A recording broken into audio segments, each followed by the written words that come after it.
Assalamualaikum warahmatullahi wabarakatuh. Perkenalkan, nama saya Ratu Cahaya Kirana dari Fakultas Ekonomi dan Bisnis, Program Manajemen. Di sini saya akan menjelaskan tentang mata kuliah pengantar akuntansi dengan dosen Ibu Desi Arigawati, SE, AKM, SI.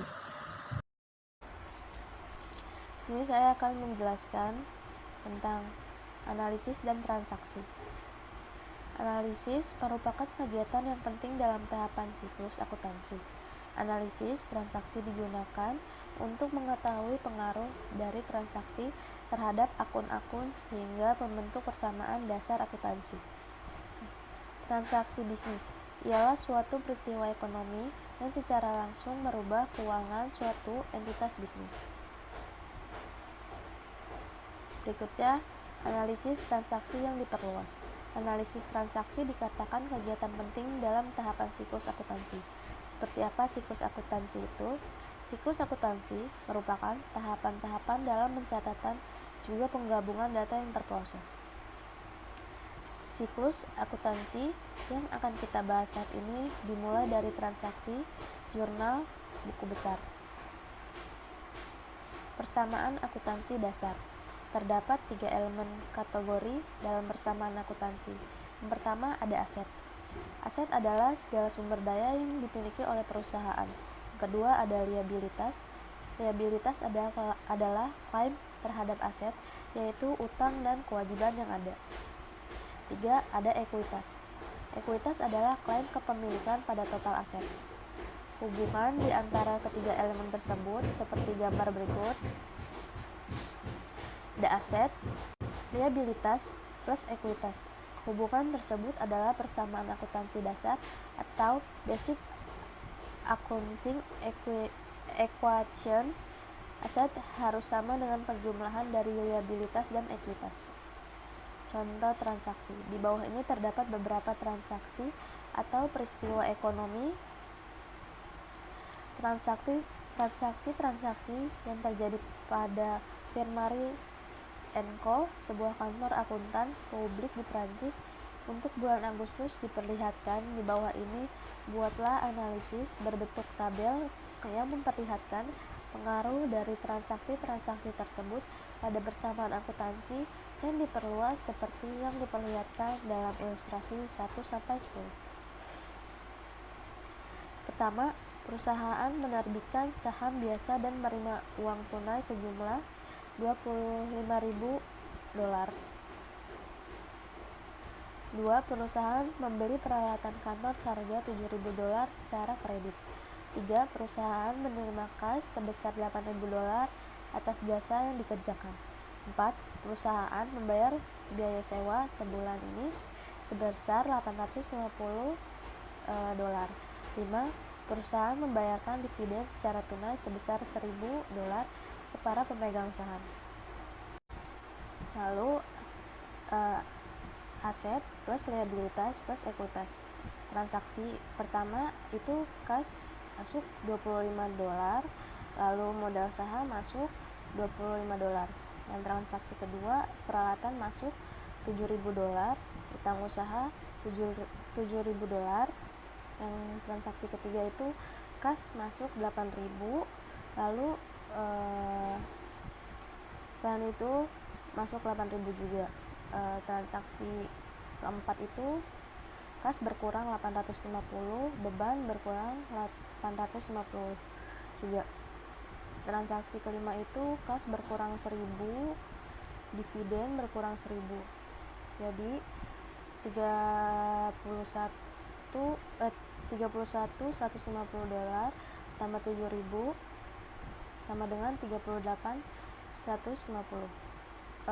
Lalu ini 7.000 ditambah 25.000 ditambah 8.000 dikurang 850 dikurang 1.000, jadi totalnya 38.150. Jadi balance. Jurnal. Perusahaan akan mencatat transaksi sesuai dengan urutan, dan jurnal mencatat urutan tersebut serta menunjukkan dampak debit dan kredit pada akun tersebut. Fungsi. Yang pertama, mengungkap dampak transaksi. Yang kedua, mencegah terjadinya kesalahan pada jumlah debit dan kredit. Yang ketiga, ketiga, memberikan pencatatan secara kronologis. Di sini ada sekumpulan investor pelajar di Hong Kong membuka kampus Laundromat pada 1 September 2014. Selama bulan pertama operasi terjadi transaksi-transaksi berikut. Seperti pertama, pemegang saham menginvestasikan uang tunai sebesar $200.000 ke dalam bisnis dan mendapatkan saham biasa. Yang kedua, membayar tunai $10 untuk sewa toko bulan September. Yang ketiga, membeli mesin cuci dan pengering seharga $250.000, membayar tunai sebesar $100.000 dan untuk sisanya sebesar $150 dikeluarkan wesel bayar berjangka 6 bulan 12%. Sini ada jurnal umum tanggal 2014 September. Judul akuntan dan keterangan kas, yaitu modal saham, saham biasa, investasi tunai para pemegang saham dalam bisnis. Debit masuk 200, kredit juga masuk 200.000. 2 itu ada beban sewa kas, membayar sewa bulan September, debit masuk 10.000, kredit masuk 10.000. Yang ketiga ada peralatan kas, wesel bayar, membeli peralatan cuci secara tunai dan menerbitkan wesel bayar berjangka 6 bulan 12%. Debit masuk 250.000, kredit masuk pertama 100.000 dan yang kedua 150.000. Yang September 4 membayar $12.000 untuk polis asuransi kecelakaan berjangka 1 tahun. Tanggal 10 menerima tagihan sebesar $2.000 dari Daily News untuk iklan pembukaan tempat cuci otomatis. 20 mengumumkan dan membayar dividen tunai sebesar $7.000 pada para pemegang saham. Yang 30, menentukan total kas diterima untuk jasa pencucian selama bulan ini adalah $62.000. Selanjutnya, asuransi dibayar di muka, debit masuk 12.000, kredit masuk 12.000. Yang 10 itu beban iklan, utang usaha, menerima tagihan iklan dari Daily News, debit masuk 2.000, kredit juga masuk 2.000. 20, dividen kas, mengumumkan dan membayar dividen tunai, debit masuk 7.000, kredit juga masuk 7.000. 30, kas pendapatan jasa, menerima kas atas jasa yang diberikan, yaitu debit masuk 62.000, kredit masuk 62.000. Yang selanjutnya ada buku besar. Keseluruhan akun yang dimiliki perusahaan disebut buku besar. Buku besar memperlihatkan saldo untuk tiap-tiap akun dan perubahan saldo pada akun tersebut. Contoh akun kas akan menunjukkan jumlah kas yang tersedia untuk memenuhi kewajiban lancar. Akun piutang, usaha akan menunjukkan jumlah yang akan diterima. Akun utang, usaha menunjukkan angka yang terhutang pada kreditur. Akun T, jurnal umum September tanggal 1, yang kas, modal saham-saham biasa, investasi para pemegang saham dalam bisnis, debit 200, kredit 200. Jadi di sini kas $200.000, modal saham $200.000 juga.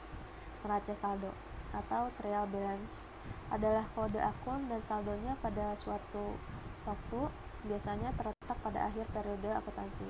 Di sini ada kampus Laundromat Inc.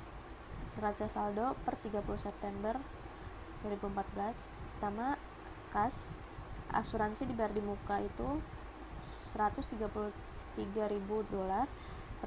peralatan 12.000, wesel bayar 250.000, utang usaha itu kredit $150.000, modal usaha saham biasa itu 2.000, dividen itu ada 7.000 debitnya, pendapatan jasa itu kreditnya 62.000, beban iklan itu 2.000, beban sewa itu debitnya 10.000. Jadi totalnya $414.000 sama kreditnya juga, jadi balance. Sekian presentasi saya pada kali ini, kurang lebihnya mohon maaf. Wassalamualaikum warahmatullahi wabarakatuh.